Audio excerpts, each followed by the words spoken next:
Hi everyone, today is garden cleanup day. This garden bed has been really neglected. Things are dying, overgrown, ready to come out. And I want to clean it up so we can see the beautiful red planters again.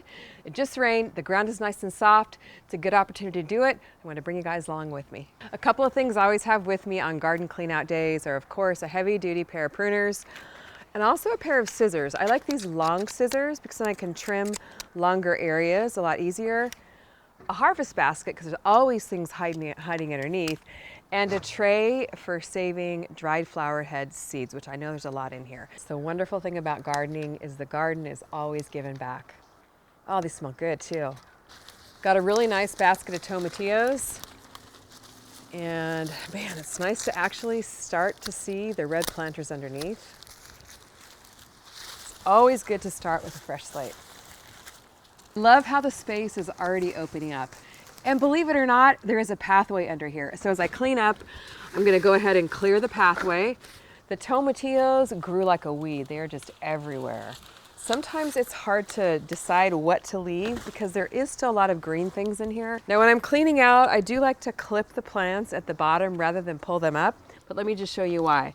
When I pull up plants, it pulls up big old dirt clods here, like this one.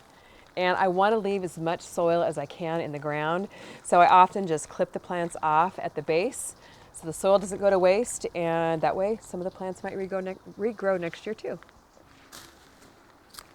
I'm already missing the beautiful zinnias of the summertime and just reflecting on what a wonderful, beautiful summer it was in the garden. There's still a little zinnia left, so that's kind of fun. But you can also save your zinnia seeds. So again, these got soaked in the rain we've had the past couple of days, but once your pods dry up like this, you can clip the flower, and then there's just tons and tons of zinnia seeds in this little dried up head. So what I like to do is clip the flower head off and just kind of rub it in between your hands, and all of these are zinnia seeds. So you can then spread these out on a tray to dry and then plant them again next year. Isn't that crazy? There's so many seeds in one little flower head. Just a little tidbit about what I do with all the plants I'm pulling out here. If they're disease and pest free, or mostly disease and pest free, I'll put them in my compost.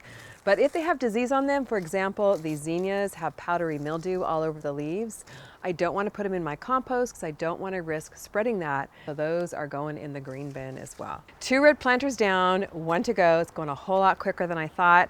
And I am going to try and leave my sunflower twine little fence in here. I made this last summer. Old sunflower stalks, and I think the nasturtiums look really pretty spilling over the garden bed. Pulling out the dahlias, and I'm already looking forward to them blooming again next year. Tubers are staying in the ground though for a nice winter's nap. It's tip time again, this time with the mint. Now you definitely want to grow mint in a container. This is one of the red galvanized steel containers here. Mint is so invasive, so if you plant it in your garden beds, it will just go everywhere. So this container keeps it nice and contained, but you can see it definitely is overgrown and needs trimmed back. So you can trim mint back literally to where it looks like it's gonna die, and it will come back year after year.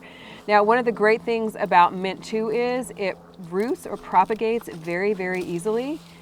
So you can actually root some in water on your windowsill and then pot it up and give it to your friends for Christmas gifts. Now, of course, there's no way I can use all this fresh mint, but what I can do is tie a piece of twine around it, hang it upside down, and dry it for mint tea leaves. I actually decided to go ahead and cut all the mint back because it just kind of has some spider mites and doesn't look that great. So it's a really good way to refresh your mint, is just literally cut it all the way back, and you can see how dead the sticks under it look. But I've had this mint here, I think, for about 10 or 11 years. And it always grows back every single time. So it's really a workhorse in the garden. Lots and lots of leaves here in these garden beds, and these are your garden treasure. I'm leaving them right here in the garden beds because they break down over the winter time, decompose, adding organic matter to your soil, and they bring in the worms like crazy. Here's a crazy thing. Remember how we just pruned back and transplanted the blackberries on the hill there? Well, guess what? They rooted some big, huge, long runners all the way over here into this garden bed. So it's crazy how the blackberries can grow.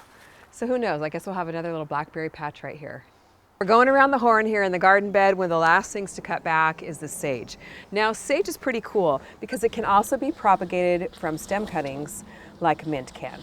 So you cut off a nice little stem here, and it does have woodier stems, so it definitely takes longer to propagate, but all you have to do is just put it in a glass full of water, maybe dip it in a rooting hormone or put some Vermicera Vitality or worm tea in the water just to kind of kickstart the root growth here on the stem. After a couple of weeks, it will grow roots and you'll have a free sage plant, so pretty cool. And just like mint, sage can be dried. Tie it with twine, hang it upside down in a nice dry place, and you'll have tons of dry sage leaves. It's really fun to see the bones of this garden bed again. It's tough to do a hard pruning, but it does bring new life to the sage, to the mint, to the rest of the garden beds. We'll be planting something new. And to boot here, we've got a nice little basket of tomatillos. I'm loving seeing this little garden path. How about you? So stick with us through the winter time. I'll be planting these up.